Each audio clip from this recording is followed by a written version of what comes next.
I'm Rip Esselstyn, and you're listening to the Plantstrong Podcast. After several years on a severely strict keto diet, Jet Benitez watched his heart disease worsen until a wake-up call led him to a whole food, Plantstrong lifestyle. And the results, no surprise to any of you, were astonishing. His angina disappeared, he conquered personal best hikes, and his cholesterol numbers stunned even his cardiologist. Listen as Jet shares his raw, life-saving truth about changing his diet and subsequently his life. We'll have his story right after these words from Plantstrong. I want to take a beat to talk about what we're seeing at Plantstrong with Real 30 right now. People are cooking more. Yay. Thinking less and realizing that when your pantry is stocked with real whole plants, eating well stops feeling complicated. That's why Real 30 participants get real savings on Plantstrong foods to make it easier to build meals around whole plants every single day consistently without defaulting to the ultra-processed shortcuts. If you're listening and you're still curious, it's not too late to jump into the Real 30. You can start where you are, and the link to join is always available at plantstrong.com. And for all of you clinicians and healthcare leaders out there and anyone working at the intersection of food and medicine, I want to share what we're building next. This June, we are hosting Vital Signs. It's a live event designed specifically for healthcare providers who are ready to move beyond theory and into real-world application of nutrition as medicine. This is about evidence and implementation and giving providers all the practical tools that they can actually use with their patients. Full details are available on our website, liveplantstrong.com. Click on events. But if food is medicine to you, Vital Signs is one to put on the calendar. I hope you'll join us June 16th to the 18th in Cleveland, Ohio at Case Western Reserve University. Plantstrong cousins, today's episode is a powerful reminder that information matters and that action changes lives. Jet Benitez did what so many people are told to do for heart health. He went all in on low carb and keto, but instead of healing, his heart disease continued to progress, his energy waned, and his world started to shrink because he could no longer do the things that he loved to do. And it was at a college reunion and a shocking scar from a friend's open heart surgery that jolted him into action. He pivoted from years of high-fat keto eating to a whole food, plant-based, SOS-free lifestyle. That's salt, oil, and sugar-free lifestyle, inspired by my father's book, Prevent and Reverse Heart Disease. And guess what happened? Within weeks, his symptoms started to vanish. Within months, he was summiting mountains that he hadn't touched in over a decade. And today, his cholesterol is stellar, his A1C is normal, and his love of life is palpable. Let's meet this bundle of energy, Jet Benitez. Jet Benitez, I want to welcome you to the Plantstrong Podcast. You are a Plantstrong brother. Thank you, Rip. I'm so excited to be here. I've been following you and your family for years, and it's such an honor for me to be here. Thank you for having me. Well, listen, it's one of the things that we love doing on the Plantstrong Podcast is we love highlighting people that have really spectacular turnaround stories. And that is you. You have done a phenomenal job. And so I want the Plantstrong audience to kind of hear about your journey, because it's a pretty spectacular journey. And I think it's one that all of us collectively, there's some really wonderful takeaways from your journey. So I think a great place to start is tell the Plantstrong family, where did you grow up? Because you weren't born and raised in the United States, correct?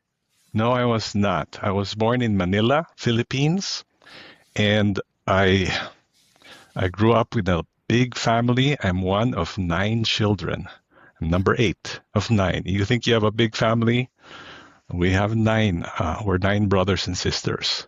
I grew up in the city, but I grew up at a time when Manila had a lot more open spaces and less traffic than it has now. So we had open fields growing up beside our house.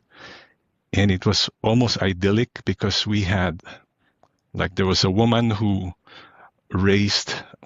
was like she had cattle that she would bring up and down our street, like two cows. I mean, our neighbors had a horse. Yeah. And this is in the middle of the city. At one point, my grandmother gifted me with a calf, which I raised when I was 8 or 9 years old. So it was idyllic. Wow. Beautiful, beautiful. Much different from Manila now, with high rises and condos. Yeah. What did your parents do for work in Manila? So my father was a diplomat. So he worked in the Department of Foreign Affairs, and he was an ambassador at large. And we used to tease him. Because he said he was ambassador at large. He didn't want to travel with a huge family. He was ambassador with a large family. So we grew up meeting a lot of people from all over the world, usually ambassadors, who would come to my parents' beach house, and they much preferred that than having diplomatic dinners, which they had the option to. My mother was a businesswoman. She ran an insurance company, and both of them are very busy. And my siblings and I, we were fortunate that I was fortunate I was one of the younger ones, so the older ones would sort of watch over some of us. And we had, it's different in the Philippines. We had a nanny who watched over us, all of us. Can you imagine? A nanny who took care of all of us, and it was just wonderful. Great time. Wow.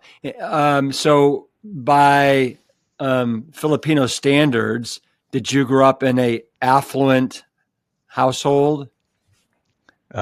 We didn't think so as we were growing up, because with 9 kids, my parents always made sure that we ate all the food on our plates, and we didn't get all the new toys and all the new shiny things that our friends got.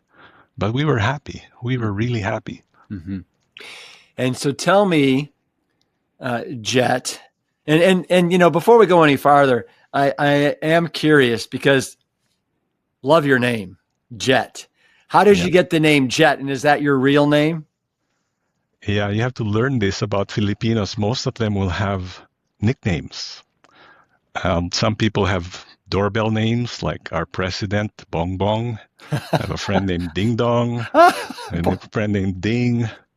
My name is a contraction of my full name, which is Juan Eugenio Tomas, and the initials are JET. So that's John Eugene Thomas. So Jet. Yeah, it's a great shortcut. Well, Jet. 3-letter names are good, as you know, Rip. Yes, I'm a big fan myself. Okay, give me an idea. What is, like you mentioned how you grew up with 9. There were 9 of you. 6 sisters and 3 brothers. Wow. And you said that you guys basically always finished your plates. What was usually on those plates? Like, what's the tip? What does a typical Filipino diet look like?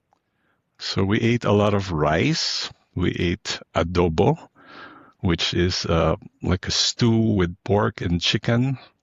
On Fridays, we always had mung beans because my parents wanted to remind us of the difficult times they had during World War II, where all they had to eat really was mung beans and rice. We would eat pancit. We would eat lumpia. And these are familiar to some Americans who have eaten at Filipino friends' homes. everybody's mother's adobo is the best, right? My mother didn't really cook, but our adobo was quite good, and I know how to make quite good adobo now, not using pork and chicken. Well, you just said a couple words that I don't know what they are. It was a type of meat. What did you refer to it as? So we have something called lumpia. What's that? Which is a rolled up pork. It's pork roll, egg roll with pork. That's very popular in Filipino parties. It comes with a sweet sour sauce. Now, you can make it vegan, and I've made it vegan now, but we have other dishes like kare kare. Kare kare is curry. It's Indian influenced dish, Filipino dish, but it's a peanut-based curry. So I make that now as well. And that usually uses oxtail. Now, as a child, I didn't have a expanded palate. And my go-to meal as a young child of maybe 3, 4, this is one of my earliest memories. I would eat white rice, egg yolk, sugar, all mixed up. Wow. And that was, I would be sure to eat that up. And I carried that on for years, eating raw egg yolk and rice.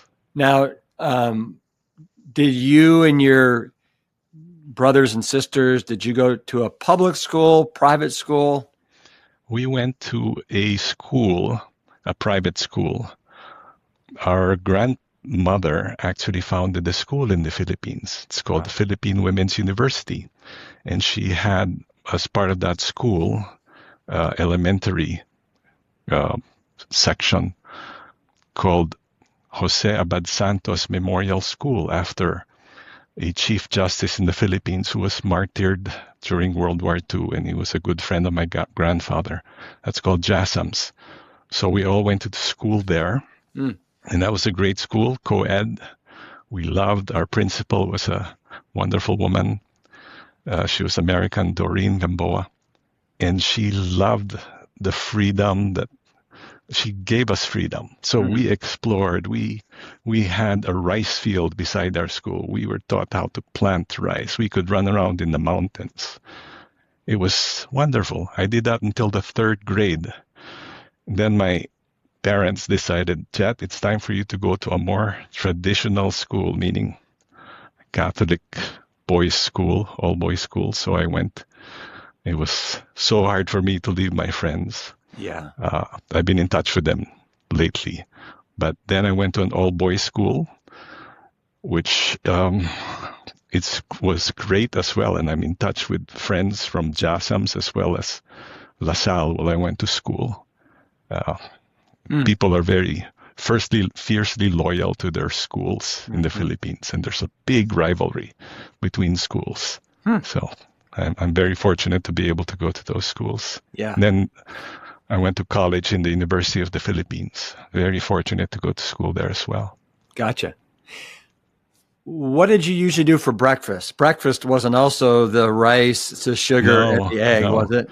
So as children, we would have things like garlic fried rice, beef tapa, which is beef shredded and fried in soy sauce. And we would put a sauce on that of vinegar and onions and tomatoes, and that's pretty traditional. And we'd have fried eggs, or we'd have spam. And my mother liked to cook spam fried with butter and sugar. And we had something called longanisa, which are pork sausages. And they're kind of sweet. And we always had pork and beans because that was sweet. And we had a lazy Susan. So can you imagine? Lots of kids. My mother had a bell in our house, and she'd ring the bell for meals, and we rushed. We had to be there. And when the lazy Susan passed in front of you, you grab what you could because you didn't know if it would come around again. So we were pretty nice to each other. Yeah. We Well, had a I round can table. I can appreciate the lazy Susan because every Esselstyn family has a lazy Susan in their dining room. It's just kind of a tradition in our family, and yeah, when it's in front of you, you better take some while it's still there. That's Now, right. tell me this though, with um, nine kids, what was the spread? What was the difference in age between the oldest and then the youngest? The oldest, well, me and my older brother were 14 years apart. My eldest brother and our youngest are 17 years apart. Okay. Yeah. So do you stay in? You stay in touch Yeah, with your brothers and sisters? we are in touch at least once a month on a Zoom call, Mm. and we are in touch daily because we have an app, WhatsApp, where we always know what's going on in everybody's lives. Yeah. And I have family in the Philippines and in the US, and a sister and brother-in-law who are in Switzerland sometimes, but now they're in the Philippines. So we're always in touch. All right. Well, let's jump into your move from the Philippines to the United States.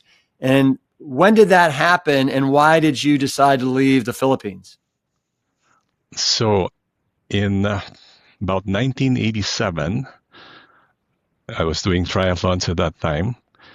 My sister had a friend, American friend, who she met in New York, and my sister had moved back to the Philippines. This is my youngest sister. And she invited her friend. Her friend was named Rachel. And she said to Rachel, come and stay for a month.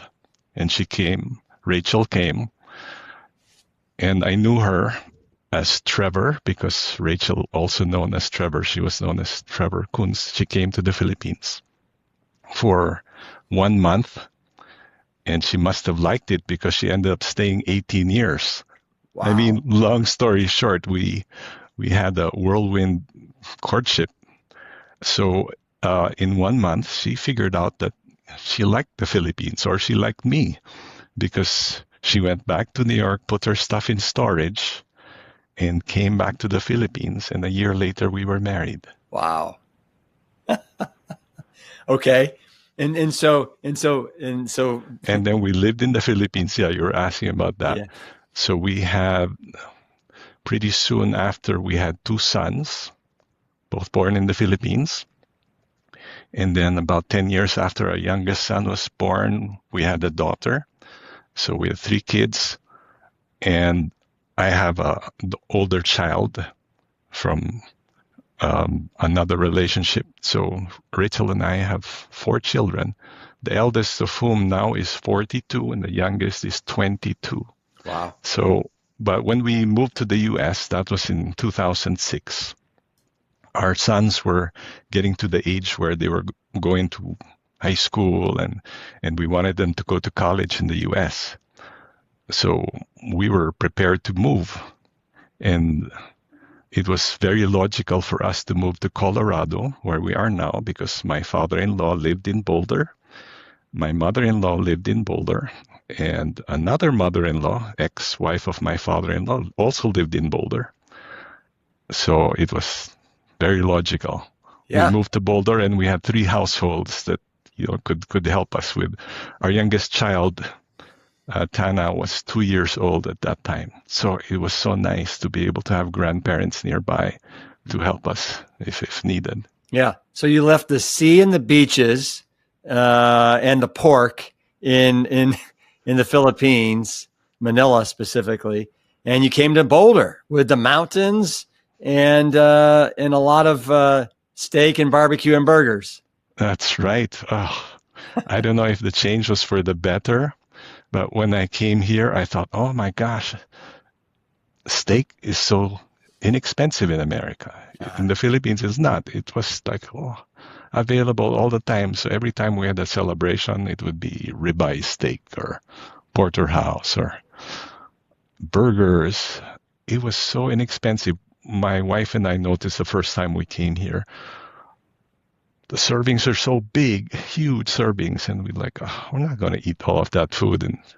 But give us a few months, and we were eating all of that food. We were eating all the big servings in the restaurants, and that wasn't too good for me, turns out. Yeah. And so what was your initial kind of telltale sign that something wasn't going on? And my understanding from reading a little bit is you saw a documentary called The Widowmaker, and for whatever reason that kind of inspired you to get a coronary calcium artery scan, right? And then that came back a little bit suspicious. Yes. So I watched The Widowmaker, which is a great documentary. It really talks about why a calcium scan can tell you if you have heart disease. So I took it and I was shocked. My initial score was over 400, and ideally your score is 0. It means you don't have calcification in your arteries. So when my score came back over 400, I thought, oh my gosh, this was like the end of the world for me. I took the day off from work. I was up in the mountains contemplating the rest of my life, thinking this score is so high. How could it be? I was so shocked that I would have such a score because I exercise. As a young person, when I was younger, like I said, I did triathlons, I did athletics. I was always doing physical stuff. And I thought I ate well. I ate a lot of vegetables. Even though I ate meat, I ate a lot of vegetables. I don't drink soft drinks. It was just a shocker to me that my score was so high. So I resolved I was going to do something about it. I was going to not just sit back, So I researched. And in my research, I read lots of books. One of them was your father's book, Prevent and Reverse Heart Disease. Yeah, I've heard of it. Now, I also researched other books, and I went to YouTube a lot. And maybe this will caution some people. On YouTube, I found basically there were 2 different schools of thought on calcification of arteries. One was that you could reverse it, remove the calcium from your arteries. And this was using a ketogenic diet. And the other one was more your father's camp. And your father's camp was more like, the calcification is not what you worry about. What you worry about is forming new arterial plaque, which will become calcified. So I was more on the ketogenic side, maybe because it was easier for me. It was more appealing. I could eat meat. They encouraged you to eat a lot of meat. And I thought, hey, this is not bad. So all I did was cut out the carbs. So I'd make my own bread, for example. I followed the recipe for the healthiest bread, and make it with almond flour. I did not eat much rice. I got myself one of those keto sticks, and I would pee in it, and I'd make sure I was in ketosis.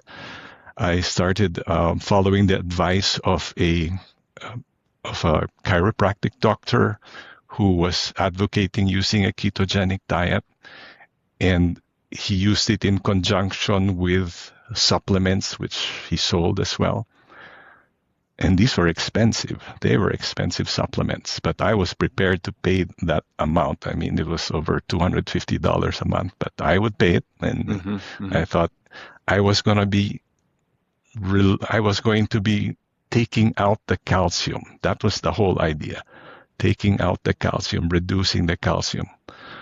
And then, of course, every year I'd go and get more calcium tests. Every year I did it.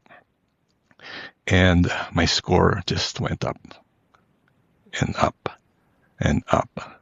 And I did this for 5 years, Rip. 5 years. I mean, I didn't know any better, I guess. But by the end of 5 years, my score was well over 900, getting close to 1,000. 900 to, that level is the OMG range, they call it. That's like, you're going to have a cardiac event in the next 5 years. It's that serious. Yeah. So, wow, I was so dismayed that was happening. Well, tell me this. Let's take a breather for a second, because 5 years you followed a ketogenic diet, and you took the supplements that your chiropractor suggested would also help to clear out the calcium from your arteries. What did a ketogenic diet look like for you? Like, give me an idea of what you would be eating for breakfast, lunch, and dinner. Okay. So for breakfast, I'd have bread, the healthiest bread that I made, and I'd put butter on it, and maybe I'd put a little bit of honey. I did not eat anything. Well, I ate fruit, but not too much. I would eat, I'm trying to recall now what I ate, but I probably had some ham with that bread too, and definitely cheese. So I'd have a big breakfast, basically ham and cheese.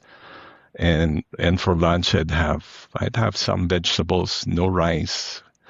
I would eat leftovers from dinner, which might be, I don't know, might be adobo, which would be pork and chicken or steak, or some other dish that we had made. But wow, it's surprising to me to think I ate all of these things. Yeah, and I don't mean to cause you any pain by having to rethink about eating those things because you've been off them for a long time. But what was happening to you over those 5 years? Were you feeling okay, feeling bad? What was going on with your weight? Were you gaining weight, losing weight? Yeah. Definitely my weight increased. When I moved to the US, my weight was probably 160 pounds. And when I went on the ketogenic diet over the years, my highest weight was 173. So I know, because my waistline, my pants were size 34, right. And I had to get new pants each year. And aside from that, my ability to climb the mountains that surround us here in Boulder, it just declined. I used to climb these mountains close to us. We have one that's one of our favorites because we can walk to it from our house. That's Mount Sanitas. I would go up that. And you might be familiar if you've been here, because people do that. That's people run up that. And after a while, I couldn't even go up Mount Sanitas, which is the shortest of 5 peaks we have in Boulder. Mm-hmm. And when I first moved, I was going up the highest peaks. The second highest is called Bear Peak. The highest is called South Boulder Peak. I would go up those mountains. And then gradually I could go maybe the smallest one, Mount Sanitas. And then until 3 years ago, I couldn't go up Mount Sanitas. And I hadn't been up Mount Sanitas for a long time. I would go up a little bit. I'd bring a book. I'd read, spend time in nature. That's all I could do. I'd go uphill for maybe 200 yards, Rip. That's all I could manage. I'd bring a little folding chair. Or if my wife would go up, I'd go with her up the road of Mount Sanitas, 200 yards. I'd read my book and go with her on the way down. That's all I could manage. I went on a trip, for example. Beautiful trail. My daughter treated me to a trip. This is my eldest daughter. Treated me to a camping trip in Hawaii. So we went to the island of Kauai. This was 3 years ago. And she rented a camper, and we had a cooler. And I couldn't carry my half of the cooler. She had to carry it herself. We went to this beautiful trail called the Kalalau Trail, which is 11 miles. And it's one of the most beautiful. The Nepali Trail. Yeah. Yeah, it's one of the most beautiful trails in the world. And I was just thinking, this is a lovely trail. And you could go 2 miles into it without getting a permit. So I said, we can do this. And I went, and after 200-300 yards, I had to turn back. I couldn't even do that. Mm-hmm. It was just terrible. My my physical abilities had diminished so much, and I just thought, I'm getting older. This is what happens when you get older. 3 years ago, I was 63 years old. I thought, maybe this is why. I'm just getting older. And when I looked around at my coworkers here in the U.S., people my age were definitely slowing down too. Most of them were more overweight than I was, and most of them were in worse physical shape than I was. And I was in touch with my friends in the Philippines, and they were the same. They were gaining weight. They were experiencing, diabetes and beginnings of heart attacks. Several had died from heart attacks by that age. It was crazy. Yeah. What about your wife? Was your wife on board with the ketogenic diet as well, or not? No, she was not. She's been very steady. Rachel has been very steady. She eats a lot of vegetables. She eats until now. She's an omnivore until now. But she didn't go to that extreme like I did, eating all of the no carbs. I would make my own ice cream, Rip. I'd make it from whole cream. Oh my gosh. And I'd put chocolate. I'd make my own chocolates because I was so fond of chocolates. I'd make it with egg yolks. Oh my gosh. I shudder to think of what I was eating back then. Yeah. I shudder too. Well, let's talk about the big turnaround, because you started the keto in 2018 up until like 2022. You're at a scuba diving reunion of a buddy of yours, and what happened? Yeah, so this was a great reunion of ours. In college, we were together diving, and so those of us in the U.S., some of us in the U.S. decided we'd go to his house. He lived in New Jersey, so I was there. And he had this big gathering. We were probably 8 people, lots and lots of food. And in New Jersey, there are a lot of Filipinos. So there's a particular place, Jersey City, where you can order a lot of Filipino food. So that's what my friend did. He had ordered a lot of food. So there was... of course, lumpia. There was lechon kawali, which is, lechon is like roast pig, but this is fried lechon kawali. There was kare-kare, oxtail. This is really delectable food that, we grew up with in the Philippines. So all of us were there feasting on all of this, a lot of this meat. And when our friend comes around to see how we're doing, he goes, "You guys, how do you like food?" We go, "It's great." And he goes, his name is Mike, he says, "You guys enjoy that, but I'm not eating that anymore." And we asked him, "What? Why?" "And me, I'm eating with my keto diet all of the meat." And he pulls up his shirt to expose a scar. He goes, I got this last year." He had a quadruple bypass the year before. We call that, he's a member of the Zipper Club. Oh, yeah. Anyway, we saw that. And we asked him a little bit more about it because we never heard about it from him. He said, "Yeah, but you know what? I've been eating better. I don't eat meat. I don't eat anything with a face or a mother," he says. "And I walk a lot. I walk at least 4 miles a day. Where he lived, there were a lot of hills. And he wasn't taking any medication." Yeah. And we thought, oh boy. I thought, is that vegan? Yeah. Well, it's whole food, plant-based. Like Dr. Esselstyn says. I could never do that. And you might find this interesting, Rip.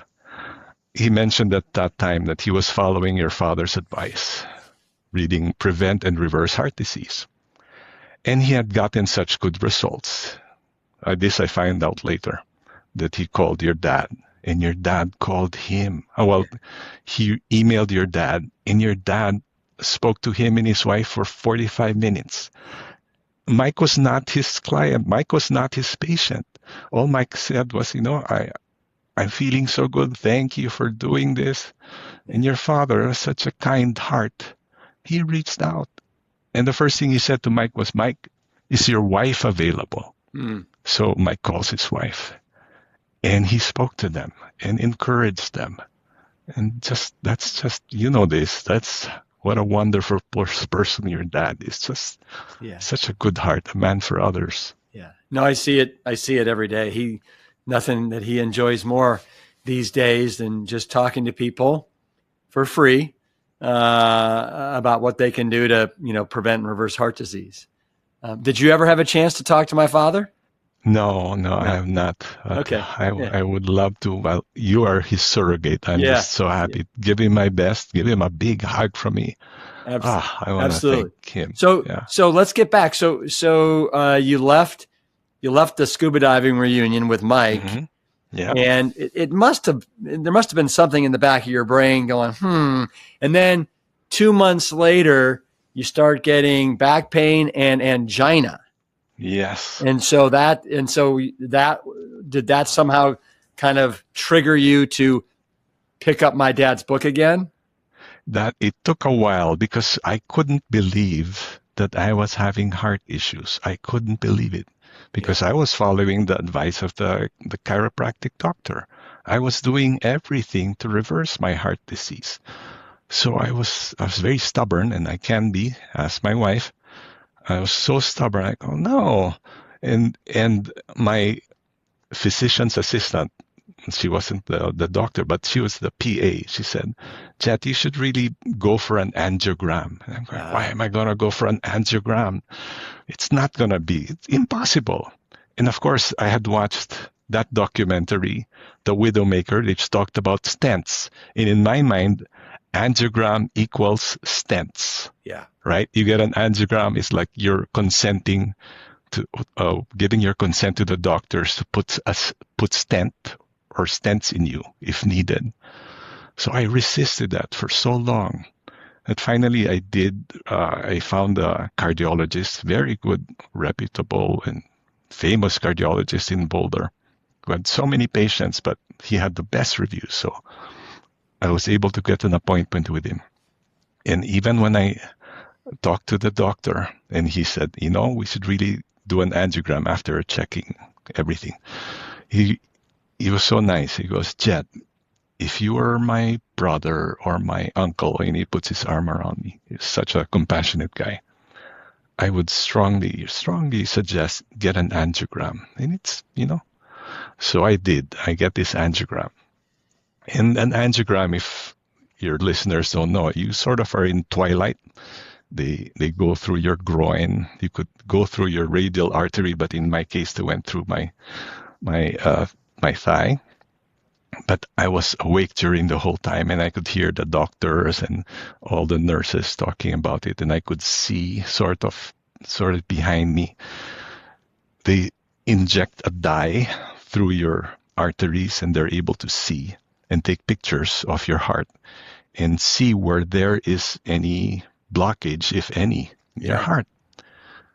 So when I come out of it, they wheel me into the waiting room with my wife. The doctor comes in and he says, Jet, good news and bad news. I go, good news first. I go, good news.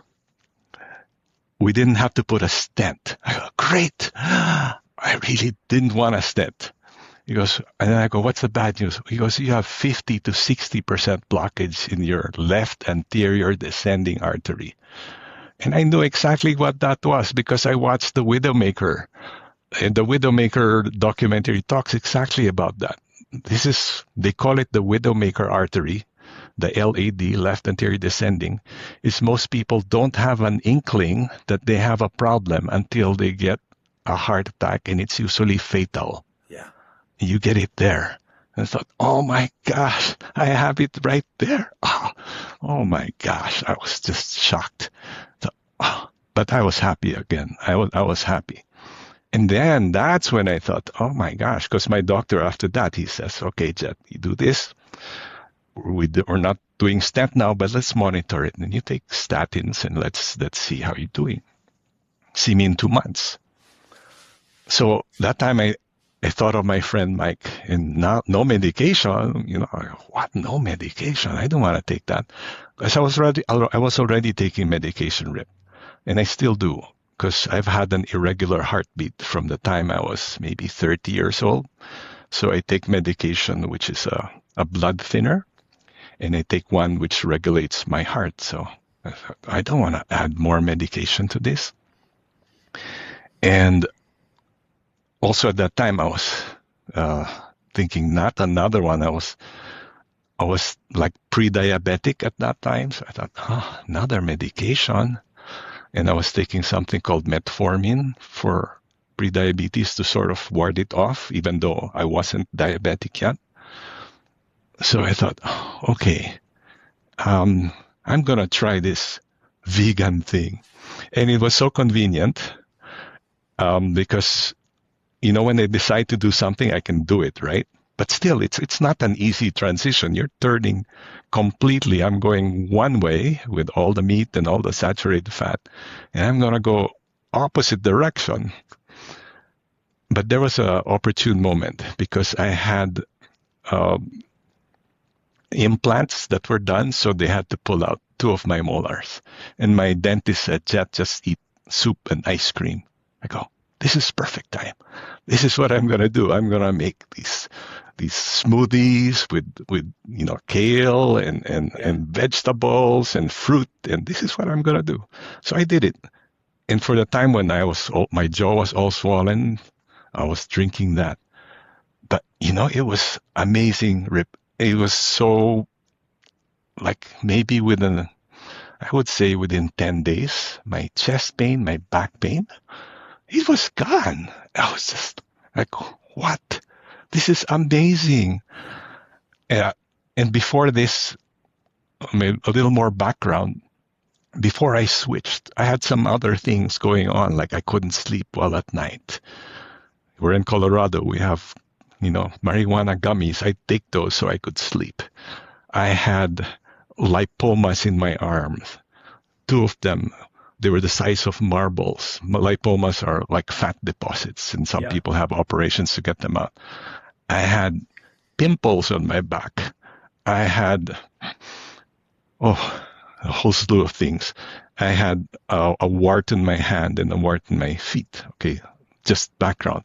But anyway, that's a really good way, I think, of persuading people to go easy on the meat and the dairy, is if it causes hand warts and plantar warts on your foot. Yes, it does. And you also had these feelings of impending doom. Right? I did. Yeah. This was just so strange that I felt that. And at that time, 3 years ago, I thought, why is this? I've always been a positive person, but I felt like I was going to die. And I was so resigned, Rip. I thought, if I die now, that year we had a reunion in South Carolina where all my children were. Even my daughter from the Philippines was there, and all my kids were there. And I saw a lot of my brothers and sisters. And I go, if I die, it's okay. I've had a good life. I've seen all my kids, told them I love them. Can you imagine? I was just so resigned to it. Yeah. But within 10 days, my chest pain was gone. That feeling of lightness was there. I started breathing easy. In Colorado, when I first moved here, I'd get we have allergies, but in my case, it was more mucus buildup. And that went away. For the first time ever, I was breathing normally. Even in the Philippines, I wasn't breathing like this. I could take a breath. And I don't know if you appreciate this because you've been healthy for over 40 years eating your diet. But for somebody who just changes at age 63, it's so dramatic. It's like, night and day. It was amazing. Yeah. Well, that's what I find to be spectacular, but I'm also not surprised because we see this, what can happen in just 7 days at our 6 and 7 day retreats. It's how quickly the human body can start to heal itself and repair itself at a cellular and molecular level. And you experience that. And again, it's, just to kind of continue to beat the drum, you were eating a while you were doing the ketogenic, you were doing a low carbohydrate, high saturated fat diet that was very low in fiber. And you you transitioned to one that was high in, let's just call them unprocessed carbohydrates, high in fiber, high in, low saturated fat, whole food, plant-based. And that's the bullseye, right? High in antioxidants, phytonutrients, water, fiber, all these wonderful nutrients that will allow our bodies to really purify itself. And so you experienced that. And so in 2 weeks, were you like, what happened? Were you able to mow the lawn again and do some other things? Rip, I think my wife loved that part because before this, I couldn't even mow the lawn. I couldn't carry these 40-pound bags of pellets for our pellet stove. And now I was carrying 2 40-pound bags. I was mowing the lawn. I had so much energy. I climbed up Mount Sanitas. I hadn't been up Mount Sanitas, Rip, in 10 years. Incredible. And then I kept on going higher and higher. And I sent pictures to my family like, I'm here. I'm going. So Mount Sanitas is the lowest one. The next one higher is Green Mountain. The next month I was up Green Mountain. So I didn't do this all in one go. Yeah. It's a progression. Next highest after Green Mountain already is Bear Peak. And I thought, Bear Peak. On my 3rd month, I was trying to go Bear Peak. No, I couldn't do it. I'd go up part way and no, I can't do this, and go down. So it took me another 2 months. By my 4th month, I was up Bear Peak. Wow. That was such a celebration for me. This is the 2nd highest, but you could call it the highest peak in Boulder because I hadn't been up Bear Peak, Rip, in 17 years. I get up there and I take my phone and I ask this young woman to take my picture, and she could see just how excited I was. She goes, yeah, congratulations, you've done it. You don't understand. I couldn't even go up Mount Sanitas, which I pointed it down there. I couldn't go up that mountain 4 months ago. And now I'm here. And I haven't been up here in 17 years. I was just so excited. Yeah. Well, I can tell. I mean, how exhilarating. And did she ask you like, well, so what, did you do something? Did you tell her the story? Yeah, of course. Yeah. Yeah.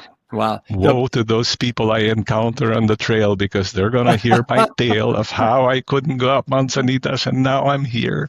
Wow. And more than that, I climb a lot more than that now. I mean, it's just amazing. I've been able to climb and just have so much energy. Yeah. Well, you have your life back and you're able to do things that you never thought you'd be able to do again. And that's just and you do it with relative ease, right? Your body is now working with you as opposed to against you. And that's a spectacular feeling. Tell me this, you transition back, and what has happened to your cholesterol, your LDL, your pre-diabetes and all that stuff? Oh, that's great. So going back to my cardiologist, wonderful guy. So 2 months after my angiogram, he was supposed to see me and see my numbers. So I go back to him and he looks at my numbers. He goes, Jet, your cholesterol has gone. It was 225 and now it's 130. Your LDL was 130. Now it's 58. At that time we had COVID, so we're all wearing masks like this. Yeah. And I told him, doctor, this is great, because he says, the statins are working for you.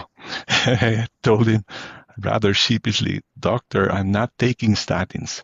As you could just see the expression on his eyes, like, wow, that's great, but you should take those statins. I'll see you in 6 months.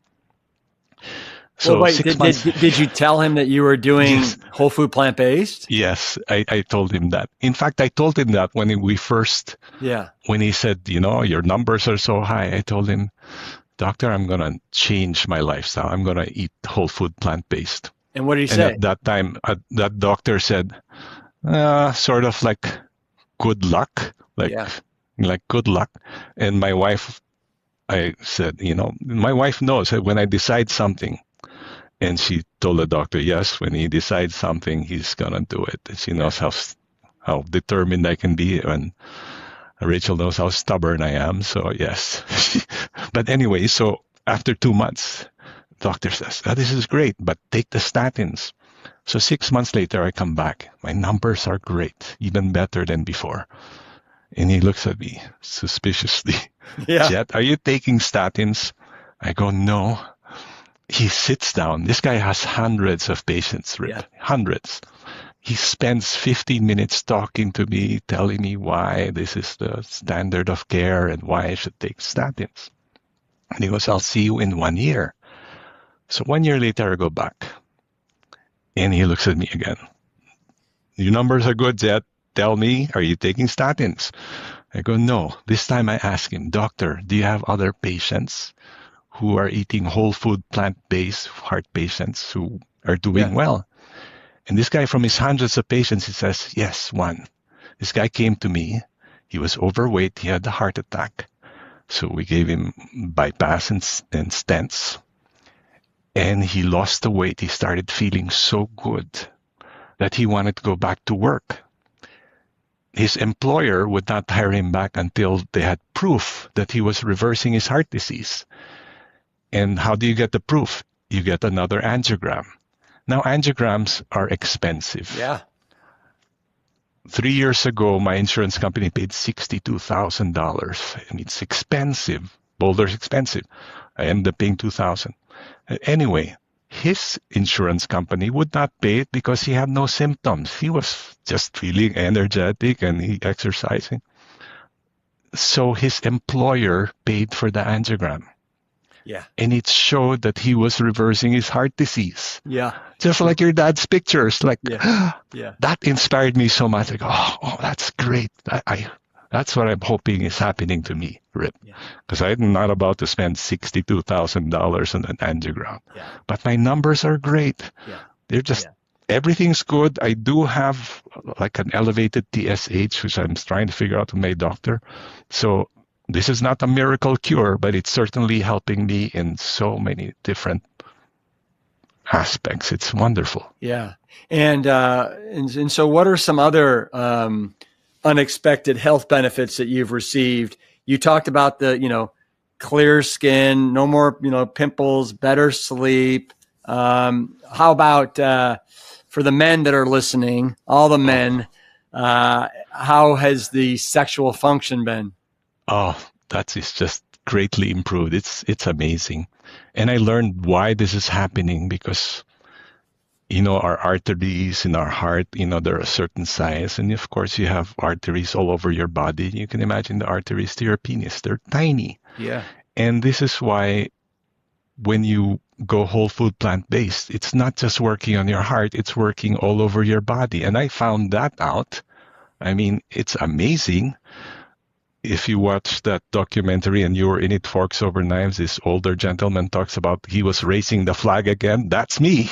Yeah. It's amazing. It's like no need for Viagra or any blue pills. I mean, it's just, it's impressive. Well, and then just a little interesting tidbit about the anatomy. So where we have more endothelial cells than any other part of the body per square inch is the penis. And so once you're eating whole food plant-based and you're restoring your endothelial cells' ability to pump out the nitric oxide, right, that allows your vessels to dilate, it's no wonder that, you can go from being, impotent, right, having erectile dysfunction, to raising the flag again.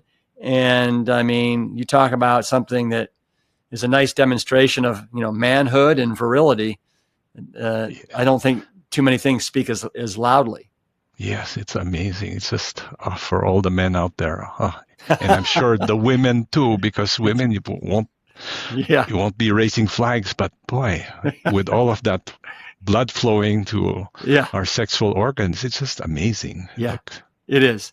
It is. And then, so your A1C that was pre-diabetic, are you good there? It was 5.7, which is pre-diabetic. And my latest one is 5.5, which is not pre-diabetic. Yeah. Without taking any medication.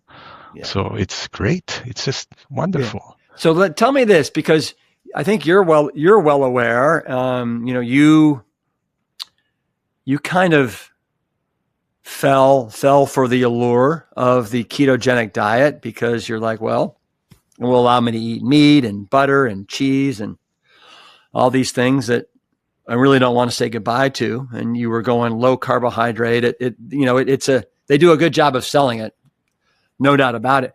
What would you say to somebody that's listening right now and is considering whether to go down the ketogenic path or more of a whole food, plant-centric lifestyle? What recommendation or advice would you give? I would say, just like Mike, my friend in New Jersey, told me, I'd say, do your own research. This is what works for me. And now I can tell people I've done both. I've done the ketogenic diet. I'm one of, not very many people have done this. They go ketogenic and they go whole food plant, or maybe a lot of people have done this. But I can say in my experience, definitely whole food plant-based will give you a longer life, give you better numbers. Everything just improves so much, but you don't know how this is going to affect you until you try it. Yeah. And I would say to people, try it for at least 30 days, Because as you know, in my case, in 2 weeks, I had fantastic results. But I would tell people, just try it for at least 7 days. I have a book written by somebody you know. Yeah.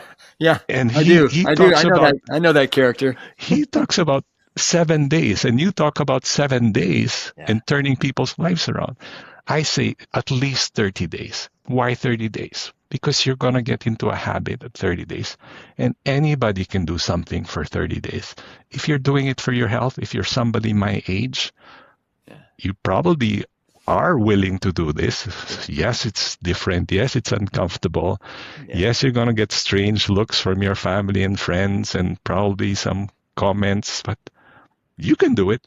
I would say, something like, if they're making comments like, you eating this rabbit food, and just say something like, well, I'm doing an experiment on myself, and let's see. That way you're not pressuring them and you're not making them feel like they're not as strong as you by not following this lifestyle. But it's so powerful.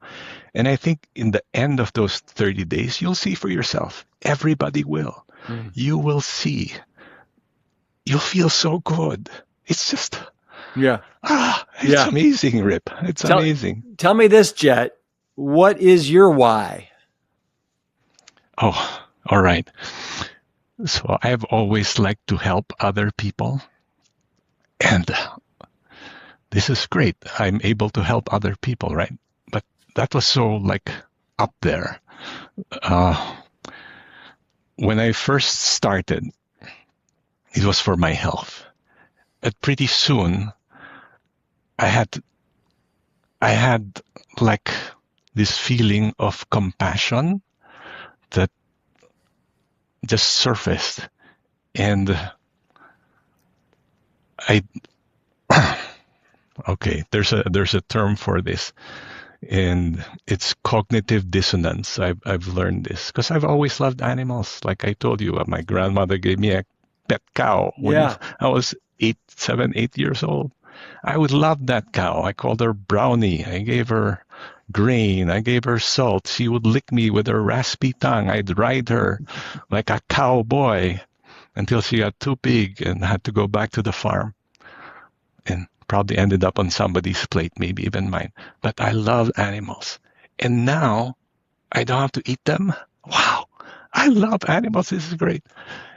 And my wife is like, I think she notices this, I break for squirrels, right? I will take things out. We have cats, and we had the cat one time would always be, attacking bunnies around our yard. I stop the cat from attacking. So I love animals, and I don't have that cognitive dissonance. But more important than that, what gets me up in the morning is really not just my health, because for me it's almost a given. I'm healthy. I'm good. I love to help other people. And maybe some people who are watching this now are watching this because I told them, watch this show because I'm going to be there, and they're probably watching now. And they are people that I've met on the trail, and they have people I've met at work. There are people I've met, friends from the Philippines that I've reconnected. And when they see how excited I am maybe, or how vulnerable I am because I have shared all of these health issues, they open up to me as well. Mm-hmm. And of course, I'm not a doctor, and I'm the first one to tell them, I'm not a doctor. This is what's working for me. And I link them up to your channel and link them up to other medical doctors, take vitamin B12 and stuff like that. But this is my why, Rip. This is why I'm retired now. But this gives me such joy. Yeah. I can help other people. And I've seen it. I've seen people, and Let me ask you this. What do your 6 sisters and 2 brothers think of what you're doing? Some of them, I think lately they're more like, okay, maybe we'll eat more vegetables and fruits. The 2 of my sisters definitely are more leaning this way, but nobody's whole food plant-based completely. They'll still eat fish or meat occasionally, but I think they've seen the value of it, maybe from seeing me. I have friends who I've shared my story with. So when my story came out in Forks Over Knives, I was so excited that, of course, I sent it to my friends. And one of them is a friend in the Philippines. He has a 3-letter name, Rip, just like you, just like me. In fact, he has the same name as me. There are very few people with my name, right? And he went to a school which was our rival school. So I've known him sort of as a friendly rival through the years. I shared him my story. He told me, Jet, I'm very interested in doing this. And he told me his problems as well. And he started doing it. He and his wife, and he and his brother and his brother's wife. And they're getting amazing results. Their cholesterol's down. They have lost weight. They are feeling good because this is great. Just like what I'm telling you. Yeah. So it's a snowballing effect. I feel that if I'm able to help one person and they are able to help 1 or 2 or 10 or 100, I mean, it's a snowballing effect, and it just works like that. And it's just amazing. And I think as you've seen, as I've seen, literally thousands and thousands of times, when you do this and you do it correctly, it always works. It always works. You don't have many anomalies or exceptions to the rule here. You do it right, and you unlock the key to really an amazing, healthy life. Let me ask you this, because I'm sure there's lots of people that think, oh, it's just too hard and I don't know what I'm going to eat. So how do you respond to the people that say it's too hard and what am I going to eat? Okay. First of all, I tell them the goal is progress, not perfection. Everybody's going to make mistakes. It's nice to set a high standard. I'm going to eat whole food, plant-based. But maybe you're not like me. Maybe you're not going to switch overnight. Maybe you're going to start by eating more fruits and vegetables, more whole grains and rice. I would say, why don't you start with breakfast? Breakfast is pretty easy. What can you eat for breakfast? Oats. I eat steel-cut oats every day. I put chia seeds and flax seeds, and I put some walnut. In the Philippines, what can you eat? They have oatmeal in the Philippines. You could have a meal in the Philippines with rice and try to make it brown rice, like a rice porridge. Some people think that, but there's not enough protein in this. But rice has protein, oats have protein, and they have protein in really the right percentages. It might be 10%, 8%, but that's all you need. What we really want is to let people know that it's not the protein that's a problem. The problem probably is you're not getting enough fiber. So when you eat oats, when you eat brown rice, you're getting fiber. When you eat vegetables and fruits, you're getting a lot of fiber, a little bit of protein. And, from your dad's friend, T. Colin Campbell, in his book, The China Study, I mean, we know that you don't need that much protein. Your body is going to thrive with the lower amount of protein. And just think, in human milk has maybe 6-7% protein, and some say that's low, but that's for human. That's what it's supposed to be. Do you want to drink cow's milk with a higher percentage? No. Why would you? It's unnatural. Yeah. And people, like I say, if you're not able to do it right away, that's okay. Start with breakfast, and maybe the week after that, put more vegetables and fruits in your meal. But don't make the transition too long. Like, don't transition over a year, like some people might do that. If you're going to see effects, you got to do it pretty quickly. Try to do it within maybe a month or so, 2 months or 3 months. And you're going to see the effects. And that's going to inspire you to keep on doing it because you feel good. Yeah. Yeah. No doubt about it. What, give me a typical, so you said that you love the steel cut oats for breakfast just about every morning with some chia seeds. I think you said ground flaxseed meal, some walnuts. Do you put any fruit on these steel cut oats or yes? Yeah. I use frozen fruit a lot. Yeah. They're cheaper. I use frozen blueberries. I use frozen mango. That's my go-to meal. And I use soy milk. Yeah. This is available everywhere. I mean, we can have meals like this everywhere. What do you typically do, Jet? What does a lunch or a dinner look like for you? I eat a lot of, because I'm very active, and I figured out early on, salads are always good. I always have a lot of salad, but salads don't have a lot of calories. So I figured out I will always build my meal around brown rice and beans, and then I'll have a salad. So I'll have fresh salad and then brown rice and beans, and these beans might be a chili I made or mung beans. In the Philippines, like I told you earlier, I'm used to eating mung beans because we ate that once a week as we were growing up. So I always have that. I would have tofu as well, and I can cook tofu in many different ways now, Rip. I mean, I make feta cheese with tofu.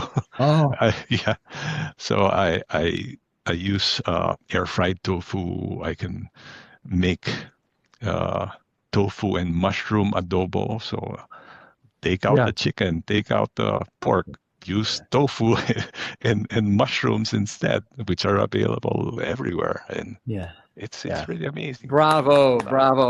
So it sounds like you're the cook of the family. I am. Yeah. Wow. Well, my wife cooks too, and we have a refrigerator. And she's always complaining because I live with my wife, my 22-year-old daughter, and my 93-year-old mother-in-law. Wow. And they're omnivores. But I take up half the refrigerator. So we have a freezer where I have some frozen stuff and another. We make it work. What about have you checked in with Mike to let him know all your progress? Yes, Mike is what a guy. He says, Jet, I'm not 100% like you. I want to be, but I'm inspiring Mike now. How about that? Yeah. So I have a good story about Mike because I spoke to him when I knew I'd maybe talk to you. I asked him, how are you doing, Mike? He says, He goes, Jet, guess what? My doctor, who's seen me through all of this, my bypass and all of that, and this is a doctor that's taken care of his kids, his general practitioner, Mike's been talking to him about eating whole food plant-based for years and years and years. And the last time Mike saw him, the doctor said to Mike, I'm eating whole food plant-based now. Really? And Mike says, why? Because my brother-in-law, he got a heart attack and he started eating this way. And I thought, okay, I'm going to do it. So now even his doctor, who was so resistant to this for years, is eating that way. Yeah. Thank you. Yeah. No, that's huge. It's huge. And I'm hearing more and more stories about doctors who have been influenced by their patients that have almost against their wishes gone whole food plant-based, and they're like, all right, well, just keep doing what you're doing, or, let me know how it goes. And it goes swimmingly well, and they're influenced because I think that they realize that, you and I have heard this saying a jillion times, but it's so true. This is the best way to get to the root causation of whatever ails you.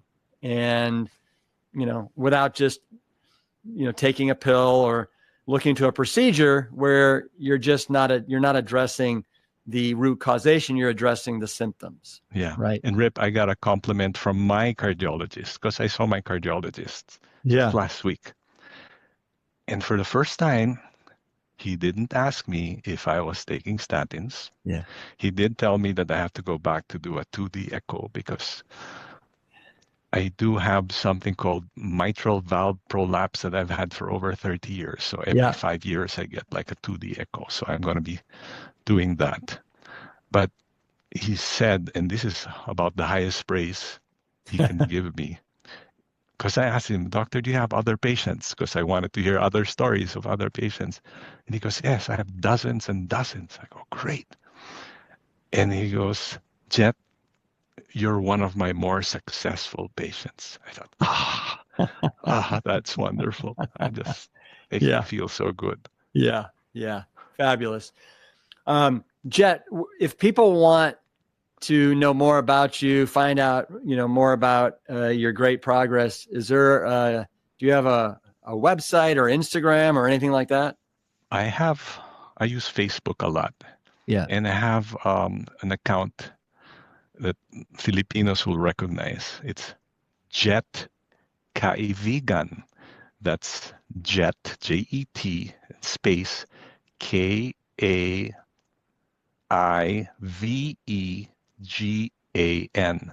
And that's a play on words because in the Philippines, Kaibigan is friend. And Kaibigan, the root word for Kaibigan is ibig, which means love. So I think it's so appropriate because this is somebody who you share love with, not necessarily your lover, but friends in the Philippines are always sharing love. Mm-hmm. And that's what I want to do. Yeah. So Jet, Kaivegan, meaning Jet, your friend who shares in love for you. Jet, this has been a real honor. Thank you so much. It's an honor for me, Rip. Keep doing what you're doing. You're just affecting so many people's lives, you and your family, and you especially with your food line and your books and the inspiration you give all of us. Thank you, Rip. Thank you. Well, can I get a Plantstrong fist bump on the way out, my Plantstrong brother? Boom. Boom. Keep it Plantstrong, Jet, and I hope to see you one of these days. Yes, Rip. Thank you. All right. Jet's journey is proof that it is never too late to take back your health, and that the body has an incredible capacity to heal when we give it the right fuel. Jet's story isn't about perfection. It's about progress, courage, and choosing plants one meal at a time. If this episode resonated with you, take that spark and let's turn it into action. Try adding more whole plant foods to your plate. Move every day and see what your body can do. Thanks so much for listening. I want to appreciate you for being part of this community. And as always, keep it plant strong. I'll see you next week.